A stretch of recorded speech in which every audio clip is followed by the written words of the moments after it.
Service road मरामती काम आरंभ। केन्दुझर पाणीकोइल ठारू राजामुंडा 20 नंबर जातीय राजपथर ढेंकीकोट बजार निकट सर्विस रोड पूरा मनोरंजनता पलटिथिला।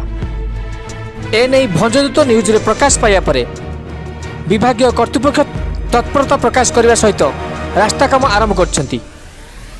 एआरएसएस कंपनी पक्षरु रास्ता थिबा बड़ बड़ खाल रे मेटाल और डस्ट पकाई समान करा जायछि। सूचना योग्य जे रास्ता रे बड़ बड़ खाल थिबारु किछि दिन तळे एक 14 चकिया और 12 चकिया ट्रक फसी जाइथिला। रास्ता समस्या को नहीं स्थानीय अंचल बुद्धिजीवी माने तीव्र असंतोष प्रकाश करने सहित रास्ता मरामती नहले आंदोलन करने को चेतावनी देथिले।